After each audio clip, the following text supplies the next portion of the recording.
background, and we had no money for food at times, quite literally. And it was rough.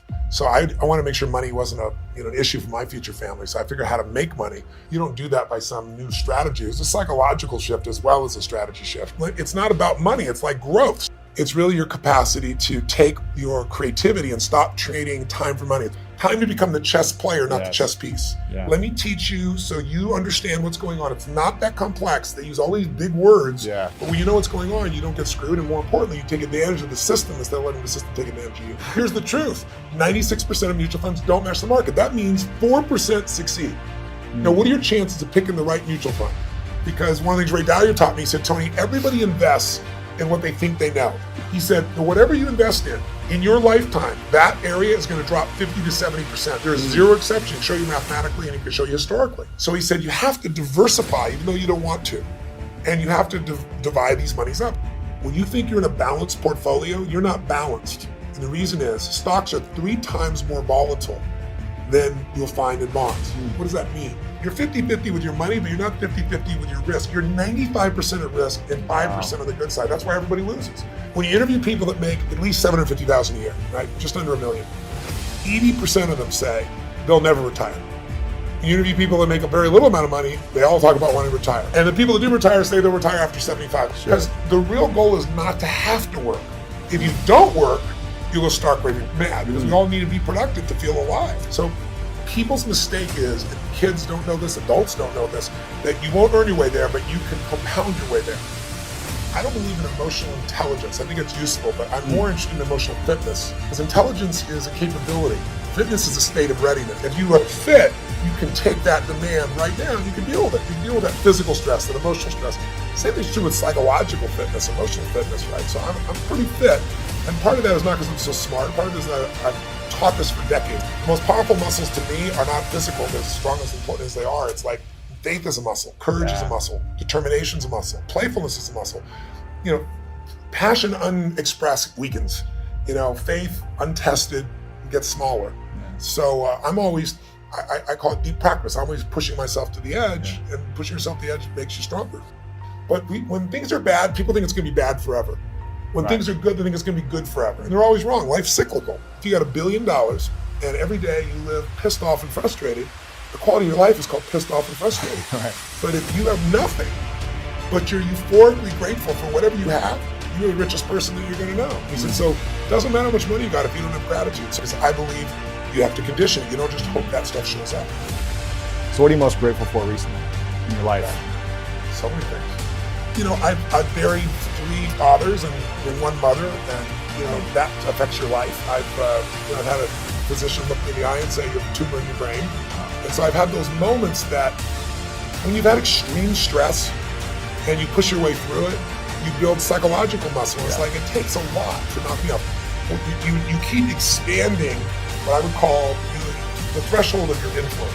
Everybody has a threshold of control. And if you get beyond it, you kind of freak out. So I was working 18-hour days, nothing was working, and I was broke, and I felt embarrassed, I should be doing better than this. Sure. And so I was driving home from Orange County on the 57 freeway in San Gabriel Valley. I can remember it so vividly because it was almost midnight. And I was at this breaking point. And then I was like, why am I not, doing better? And then I just pulled over the road, and I used to keep these journals. I still have them, written journals. And I wrote in big lines, the secret to living is giving. And I started to cry. And I realized, I am so focused on what am I not getting. I'm not focusing on what I'm giving. So for 6 months, man, it turned me around. But then, something else to get in your body. It was in my head, it was in my heart, but it had to get in there to stay. And I started going through some really tough times, and I lost everything financially. And I was mad at everybody because I'd loaned a friend $1,000 and I'd been doing well, and he didn't even return my phone call. And I thought, I got to eat.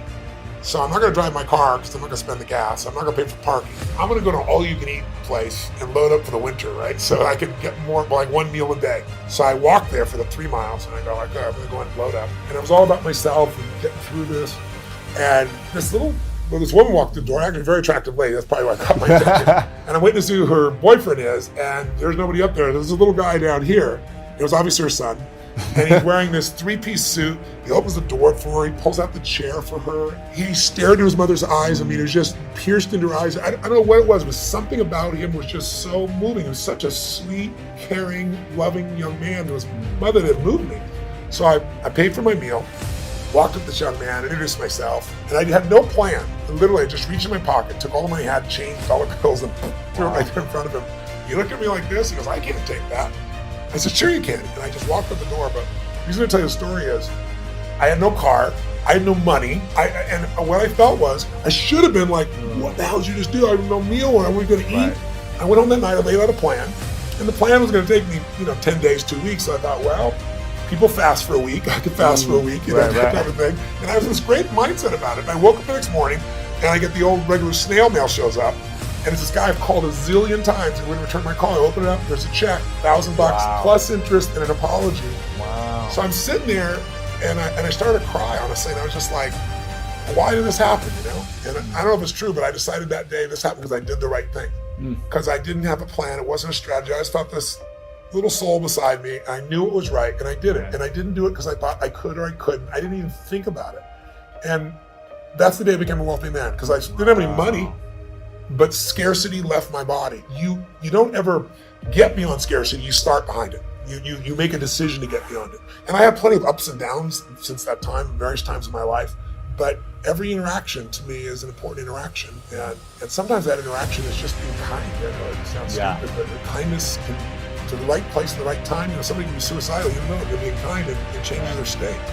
And every single day, you got to feed and strengthen your mind.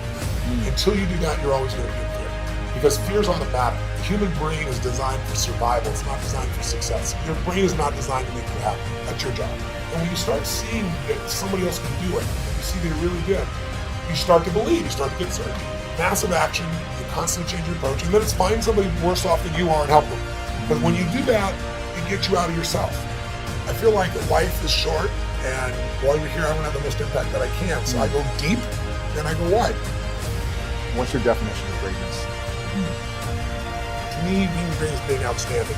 To stand out from all the rest. And as you know, in sports, it can be by a few microseconds. If you stand out, you show the people what's possible. Not everybody likes that. Some people get angry and think you're showing them up. Other people get inspired. I've always been inspired by somebody who's the best in the world at what they do. And so I think greatness is somebody who just will not settle and finds a way to do, be, share, and create in life what they want, as opposed to fitting in. I think most people are trying to not be rejected. But if you want to have a quality life, I think you just have to put yourself on the line. And so to me, greatness is people that put themselves on the line, they keep growing, they won't settle. And so I want to give people freedom. To me, that's valuable. But what I do in my life is I look at what I see that moves me. So when I find things that I'm very passionate about, I like to go deep. I think we live in a Facebook world, a Twitter world, a tweeting world, texting world, where people are, by technology, not realizing they're becoming more and more shallow. I mean, there are people ending relationships by texting them. And I think a lot of people are dissatisfied because technology is making us go faster and faster. So I look for things to go deep in. And I think in our lives, there's a few areas that matter. Your body, your emotions, your spirit, your relationships, your economics, your business. Those half dozen or so areas I like going deep in, and I'm going to keep doing it.